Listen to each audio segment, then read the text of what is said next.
नमस्कार, मैं हूं तमन्ना। आप देख रहे हैं द संकेत लाइव। आज हम बात करेंगे मध्य प्रदेश के एक ऐसे गणित की जिसे पढ़कर देश का हर शिक्षक, इंजीनियर, मजदूर और आम नागरिक चौंक गया है। ये गणित 2+2 = 4 का नहीं है।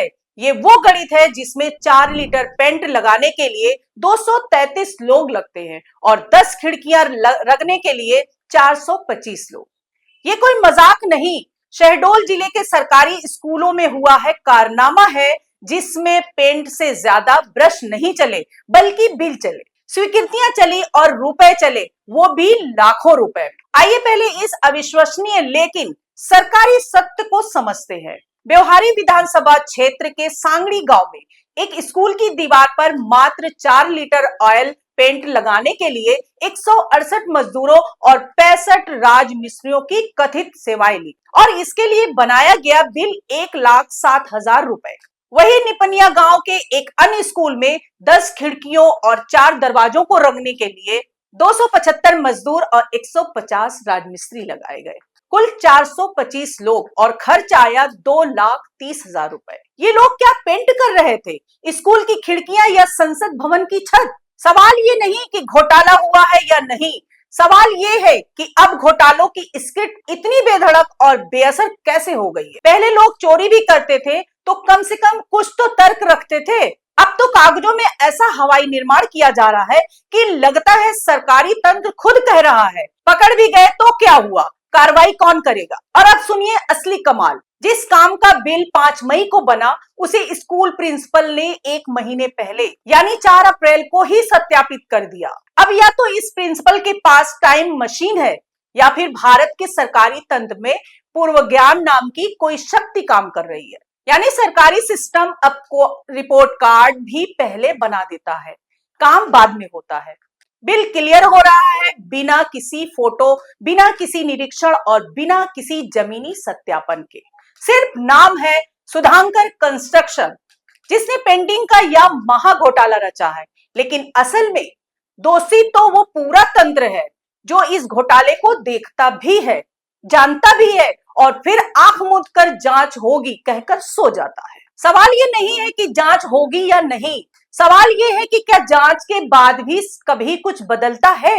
आज अगर सोशल मीडिया पर यह घोटाला वायरल ना होता तो क्या जिला शिक्षा अधिकारी को भनक लगती? क्या तब भी ये कह रहे होते कि जांच की जा रही है? हमें याद है कि पिछले कुछ वर्षों में शिक्षा विभाग की ऐसी दर्जनों कहानियां सामने आई है जहां बायोमेट्रिक अटेंडेंस के नाम पर फर्जीवाड़ा हुआ, मिड डे मील के नाम पर बच्चों को नमक रोटी खिलाया गया और अब पेंट के नाम पर करोड़ों के बिल निकाले जा रहे हैं। और सब कुछ होता है कागजी कार्रवाई में। असली दीवारों पर कोई रंग नहीं होता, असली मजदूरों को कोई मजदूरी नहीं मिलती और असली स्कूलों में आज भी खिड़कियां टूटी पड़ी होती हैं। यह सिर्फ घोटाला नहीं है, यह एक पीढ़ी से विश्वास की हत्या है।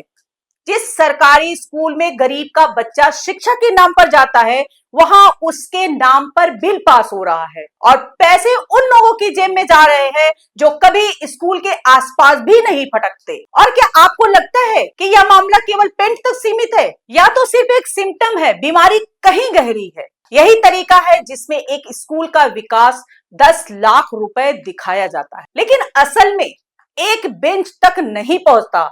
यही सिस्टम है जिसमें भवन निर्माण के नाम पर पहले ही दिन दरारें आ जाती है और फिर जांच के नाम पर फाइलों का मोटापा बढ़ जाता है। ये वही मध्य प्रदेश है जहां सरकारी स्कूलों में कभी शिक्षक नहीं होते, कभी क्लास नहीं होती, लेकिन सरकारी बही खातों में अभूतपूर्व सुधार दिखाई देता है। जहां हर साल बजट पेश होता है, विकास की बात होती है, लेकिन वो बजट किन की जेब में जा रहा है इसका कोई हिसाब नहीं।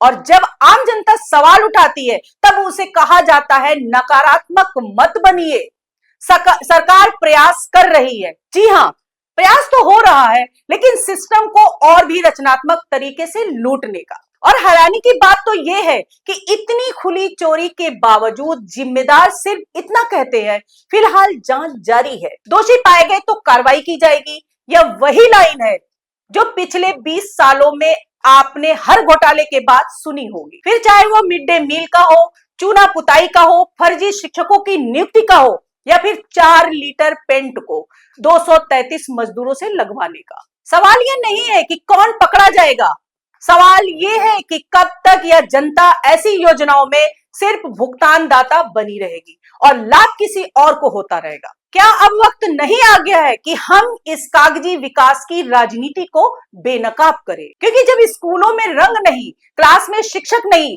और भविष्य में उम्मीद नहीं, तब ये घोटाले सिर्फ पैसे का नुकसान नहीं करते, ये हमारे बच्चों के सपनों की हत्या करते हैं।